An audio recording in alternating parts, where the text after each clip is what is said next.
ये भी कहा जाता है कि राधा को महसूस हो चुका था कि श्री कृष्ण भगवान का अवतार हैं। वह खुद को एक भक्त मानने लगी थीं। राधा श्री कृष्ण की भक्ति में लीन हो चुकी थीं। वह भगवान से विवाह नहीं कर सकती थीं। वहीं कृष्ण के वृंदावन छोड़ने के बाद राधा की जिंदगी एक अलग मोड़ लेती है। ब्रह्मवैवर्त पुराण के प्रकृति खंड 2 के अध्याय 49 के श्लोक 39-40 के मुताबिक राधा के माता पिता उनका संबंध रायान नामक एक वैश्य के साथ कर देते हैं। अंत में राधा बूढ़ी हो जाती हैं।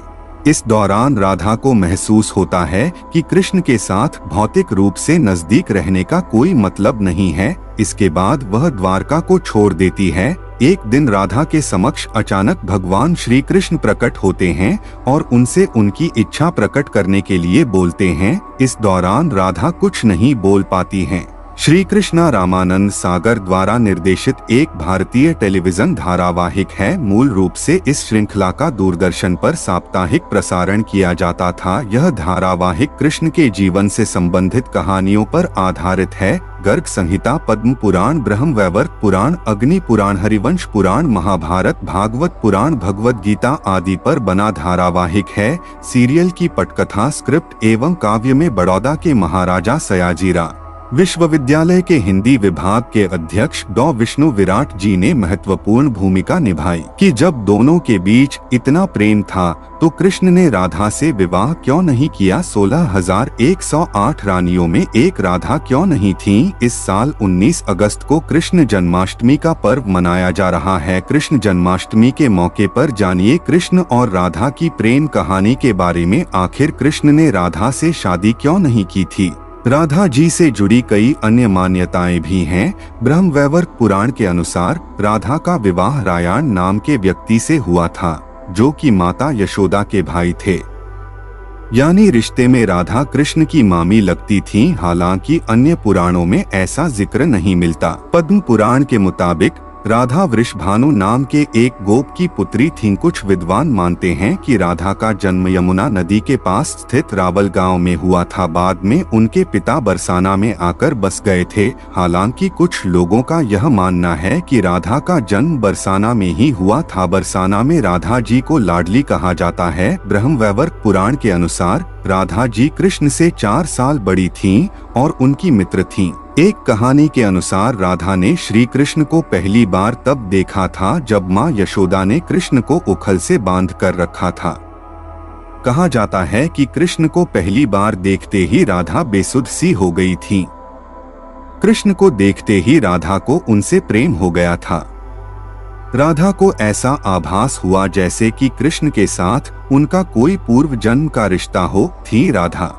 मान्यता है कि जब श्री कृष्ण 8 साल थे तो उनकी मुलाकात राधा से हुई, जो 12 साल की थीं। श्री कृष्ण राधा से प्रेम करने लगे। दोनों एक दूसरे से विवाह भी करना चाहते थे। जब ये बात राधा के घर वालों को पता चली तो उन्होंने राधा को घर में कैद कर दिया। वह लोग राधा और कृष्ण की विवाह के इसलिए भी खिलाफ थे क्योंकि राधा की मंगनी हो चुकी थी। कहा जाता है कि श्री कृष्ण ने राधा रानी से शादी करने की हठ कर दी थी। इस पर यशोदा माता और नंद बाबा उन्हें ऋषि गर्ग के पास ले गए। ऋषि गर्ग ने भी कान्हा को बहुत समझाया। इसके बाद कान्हा का मथुरा बुलावा आ गया। वह हमेशा के लिए वृंदावन छोड़कर मथुरा चले गए। उन्होंने राधा से वादा किया था कि वह वापस लौटेंगे, लेकिन वह कभी वापस नहीं आए। न ही राधा जी के मथुरा या द्वारका जाने का जिक्र मिलता है।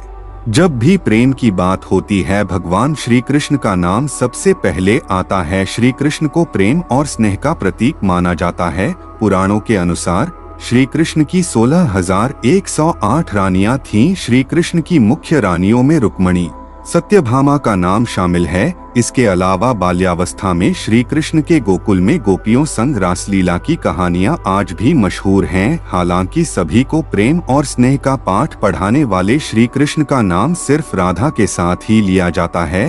हर कोई प्रभु कृष्ण के नाम का जाप करते समय राधे श्याम का चारण का उच्चारण करता है। भले ही उनकी 160,108 रानियां थीं, लेकिन जब प्रेम की मिसाल दी जाती है तो श्री कृष्ण और राधा का प्रेम सबसे ऊपर होता है। श्री कृष्ण और राधा की प्रेम कहानियां पीढ़ी दर पीढ़ी सुनने को मिलती हैं, लेकिन जब भी राधा रानी और श्री कृष्ण के प्रेम का जिक्र होता है तो यह सवाल जरूर मन में उठता है। राधा और कृष्ण का विवाह न होने के कई कारण बताए जाते हैं। इसमें से एक कारण नारद जी का श्राप भी माना जाता है। रामचरितमानस के बालकांड के अनुसार माता लक्ष्मी के स्वयंवर में नारद जी भी जाना चाहते थे। भगवान विष्णु ने नारद जी के साथ छल करते हुए उन्हें खुद का स्वरूप देने के बजाय वानर का स्वरूप दे दिया, जिसकी वजह से माता के स्वयंवर में नारद जी का काफी उपहास हुआ। जब नारद जी को इस बात का पता चला तो वह बैकुंठ, वहीं कृष्ण के वृंदावन छोड़ने के बाद राधा की जिंदगी एक अलग मोड़ लेती है। ब्रह्मवैवर्त पुराण के प्रकृति खंड 2 के अध्याय 49 के श्लोक 39-40 के मुताबिक राधा के माता पिता उनका संबंध रायान नामक एक वैश्य के साथ कर देते हैं। अंत में राधा बूढ़ी हो जाती हैं। इस दौरान राधा को महसूस होता है कि कृष्ण के साथ भौतिक रूप से नजदीक रहने का कोई मतलब नहीं है। इसके बाद वह द्वारका को छोड़ देती है। एक दिन राधा के समक्ष अचानक भगवान श्री कृष्ण प्रकट होते हैं और उनसे उनकी इच्छा प्रकट करने के लिए बोलते हैं। इस दौरान राधा कुछ नहीं बोल पाती हैं।